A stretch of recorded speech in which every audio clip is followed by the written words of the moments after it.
क्या रीजन है कि आपका 25 के एज में भी फेस 30 का लग रहा है? आपके बाल झड़ रहे हैं, आपका फेस मुरझाया हुआ है। वहीं दूसरी तरफ एक प्राइवेट कंपनी ये क्लेम करती है कि अगर आपका डेथ हो गया तो आपके बॉडी को हम प्रिजर्व करके रखेंगे और फ्यूचर में कोई ऐसा टेक्नोलॉजी आ गया कि हम उस बॉडी को पुनर्जीवन दे सके तो हम करेंगे। आखिर एक प्राइवेट कंपनी इतना बड़ा क्लेम कैसे कर सकती है? इन दोनों ही चीज को ना एक क्वेश्चन लिंक कर रहा है, वो है क्या लाइफ इतना आसान है?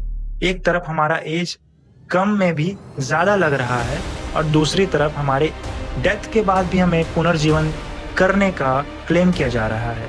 बहुत सारे क्वेश्चंस हैं, लेकिन सभी का आंसर इस वीडियो में, बस लास्ट तक बने रहिए। चलिए शुरू करते हैं। ये बुरा है ना? मुश्किल है, बुढ़ापा ऐसा ही है। I'm unapologetically afraid of dying. If you cure aging and people have the mortality of young adults, then they will live thousands of years.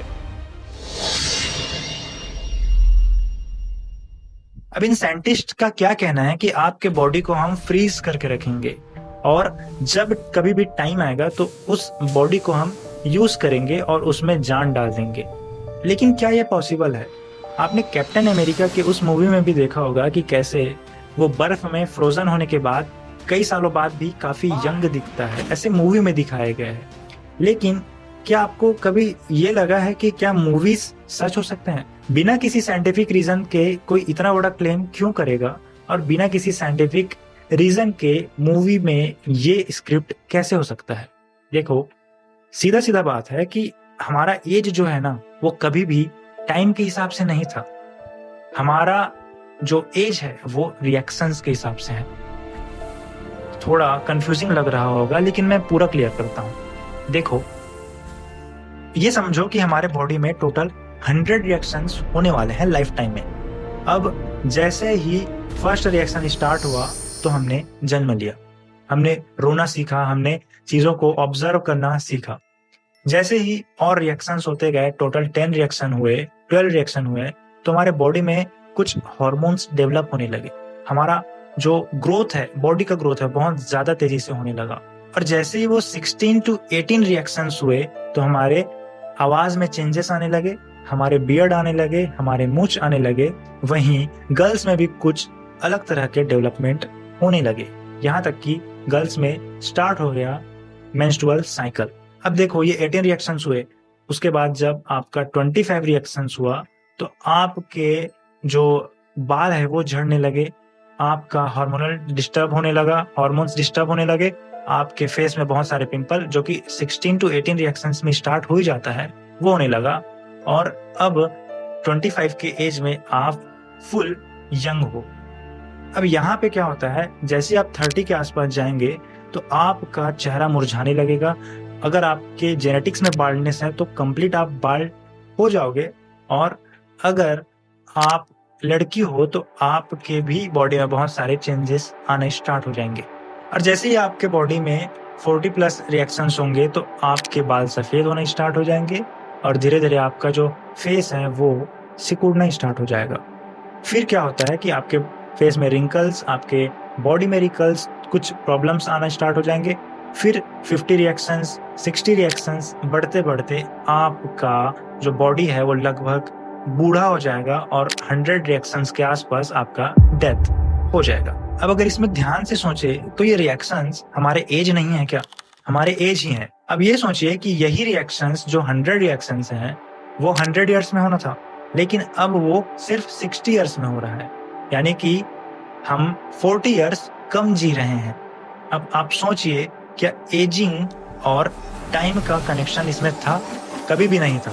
यहाँ रिएक्शन के बेसिस पे हमारा एज बढ़ रहा है, यानी कि टाइम डायरेक्ट कभी भी एज को नहीं बढ़ाता, बल्कि रिएक्शंस हमारे एज को बढ़ाता है। अब यहाँ पे क्वेश्चन ये आ जाता है कि 100 ईयर्स में कंप्लीट होने वाले रिएक्शंस हमारे बॉडी के 60 ईयर्स में क्यों हो जा रहा है? उसके पीछे कुछ रीजंस हैं। देखो, हमारे बॉडी में जो सबसे ज्यादा एज को बढ़ाने वाले रिएक्शन है ना, वो ऑक्सीडेशन है। और जितने ज्यादा ऑक्सीडेटिव हमारे बॉडी में रहेंगे थ्रू दी फूड और थ्रू दी इन्वायरमेंट, अगर हमारे बॉडी में ऑक्सीडेशन ज्यादा हो रहा है तो हमारा एज जल्दी बढ़ेगा। अब इस सोने को सुहागा मिलने वाला चीज क्या होता है? जब इस ऑक्सीडेशन रिएक्शंस को मिल जाता है फास्ट करने वाला रे, यानी कि UV A rays. UV A rays कहाँ रहता है? यूवी ए रेस होता है सन में, यानी कि सनलाइट में। सनलाइट में दो यूवी रेस होते हैं, यूवी ए और UV B. UV A rays हमारे बॉडी में जितने भी रिएक्शंस होते हैं उसको बढ़ाते हैं, जिस वजह से हमारा एज बढ़ता है। और यूवी बी रेस हमारे स्किन में टैनिंग लाता है। टैनिंग कैसे लाता है? वो मेलेनोसाइट्स को एक्टिवेट करके उसमें हमारी स्किन में मेलेनिन रिलीज करता है। मेलेनिन हमारे स्किन के लिए प्रोटेक्शन का काम करता है, ताकि यूवी बी रेस हमारी स्किन को हार्म ना कर पाए, लेकिन उसके वजह से हमें काला होना पड़ता है। यानी कि ये समझ लीजिए कि ये मेलेनोसाइट्स हमारी स्किन में सनस्क्रीन रिलीज कर रहे हैं, जो कि नेचुरल है। लेकिन इसकी वजह से क्योंकि हमें काला होना पड़ता है, तो क्या हमारे पास कोई दूसरा ऑप्शन है? बिल्कुल दूसरा ऑप्शन है। हम यूज कर सकते हैं सनस्क्रीन जो कि ब्रांड्स बनाते हैं। उससे क्या होगा? हमारे स्किन में कोई भी यूवी ए और बी दोनों रेस नहीं पड़ेगा। साथ ही हमारे जो UV A rays direct enter हो पा रहे हैं, यूवी ए रेस को रोकने वाला कोई सनस्क्रीन हमारे स्किन में नेचुरली नहीं बनता, इस वजह से हमारा एज बढ़ता है। तो इसको ट्रीट करने के लिए सनस्क्रीन है। तो सनस्क्रीन कौन सा? मैं रिकमेंड करूंगा आपको सनस्क्रीन जो कि बेस्ट है from the lab test, from the result and from the customer reviews.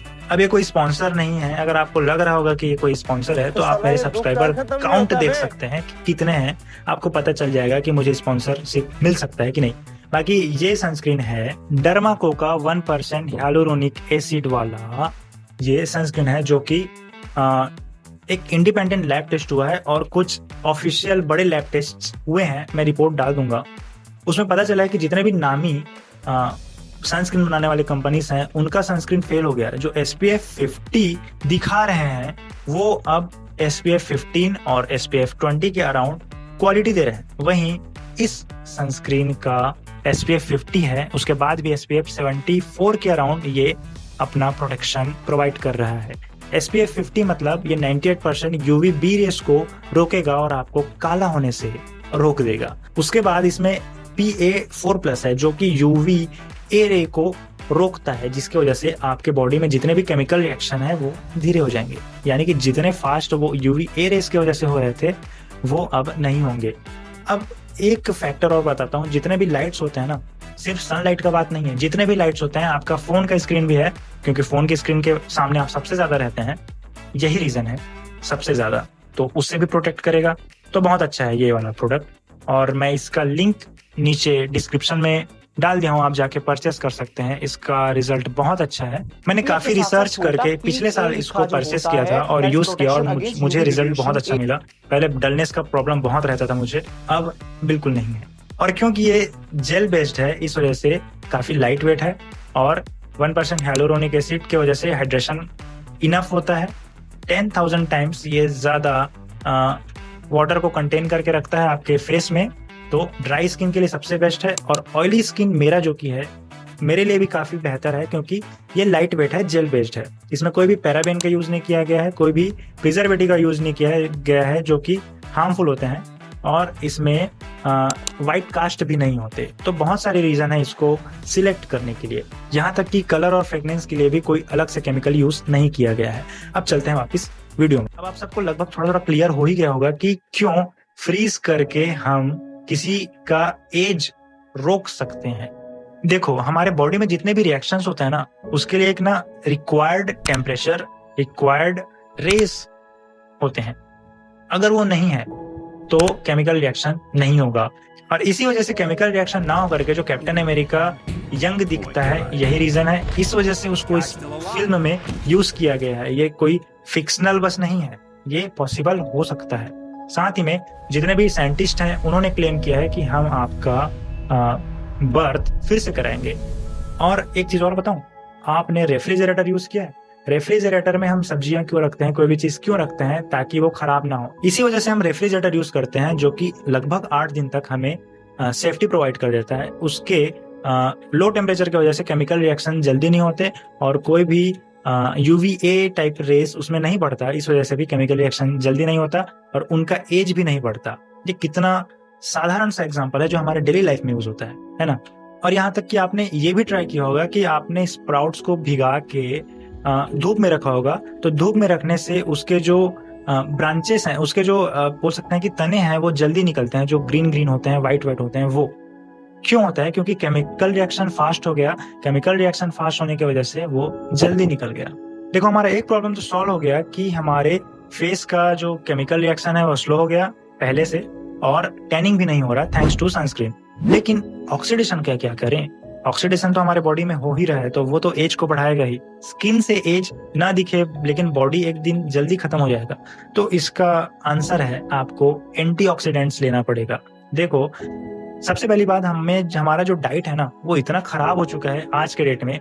जितने भी जंक फूड, फास्ट फूड है वो ऑक्सीडेशन को और ज्यादा इनहेंस कर देते हैं। ऑक्सीडेटिव्स उसमें ही सबसे ज्यादा होते हैं। तो हमें एंटीऑक्सीडेंट्स लेना है और अपने डाइट को सही रखना है।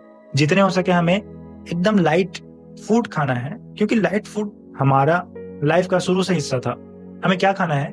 हमें ऑक्सीडेशन को रोकने के लिए खाना है एंटीऑक्सीडेंट वाले फल खाने हैं, जैसे कि हमारे आंवला हो गए और अमरूद हो गया, हमारे सब्जियां हो गए, यहाँ तक कि हमारे जो स्पाइसेस हैं, क्लोव, जिंजर और सिनेमन, ये सारे एंटीऑक्सीडेंट से भरे हुए होते हैं।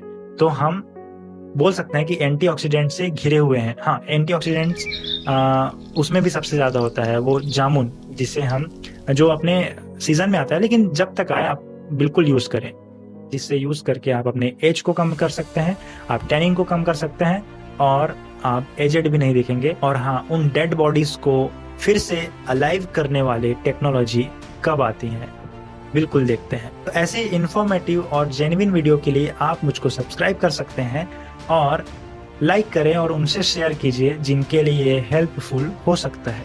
Thank you for watching. और हाँ, उस सनस्क्रीन को चेकआउट करना ना भूलिए, उससे बेस्ट कुछ नहीं हो सकता। Thank you.